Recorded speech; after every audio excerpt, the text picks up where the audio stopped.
সম্পর্ক যদি যাওয়ার হয় তাহলে যাবে, আর যে থাকার সে থাকবেই। না, এটা বোধহয় সম্পূর্ণ ঠিক নয়। আপনি একটা গাছকে যত্ন করে বাড়িতে নিয়ে এলেন, সুন্দর টবে পুঁতলেন, গাছটা দুদিন খুব সুন্দর ফুলও দিল। তারপর ধীরে ধীরে আপনি নিষ্ক্রিয় হয়ে গেলেন, আর যত্নটুকুও করলেন না, সামান্য জলটুকুও নিজের হাতে দিলেন না।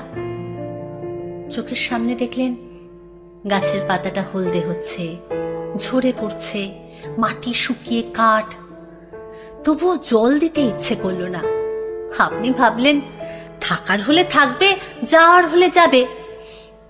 না না, এটাকে মেরে ফেলা বলে।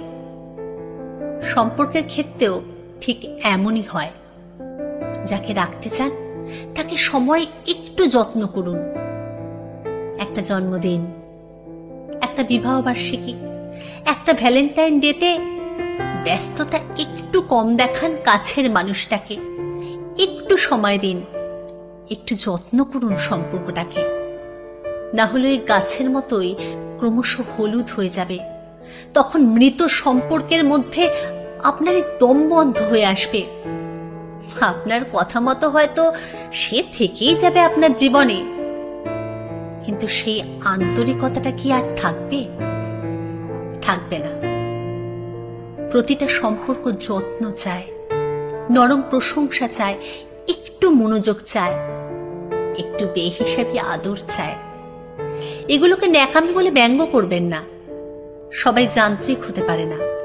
যাবে আর কোথায়, থেকেই যাবে। তাই ওই যে থাকবার সে থাকবেই ভেবে আত্মপ্রসাদ লাভ করবেন না। ওই থাকাটা অনেক সময় ইচ্ছার বিরুদ্ধেও হয়। তাতে না থাকে প্রাণ, না থাকে মন। একতরফা ভালোবাসতে বাসতে অন্যদিকের মানুষটা কিন্তু তখন পরিশ্রান্ত। দুতরফের আগ্রহ দরকার হয় একটা সম্পর্ককে সতেজ রাখতে। মনে রাখবেন, অপেক্ষারও ক্লান্তি আসে, একতরফারও ধৈর্যচ্যুতি হয়। এতদিনের দীর্ঘ প্রতীক্ষা যখন ক্লান্ত হয়ে যায়, তখন আমরা নাম দিই বিচ্ছেদ বা ব্রেকআপ। তখনই হালকা চালে বলি যে চলে যাবার সে যাবেই। তাই সম্পর্ককে যেতে না দিয়ে যত্ন করুন, ভালোবাসুন।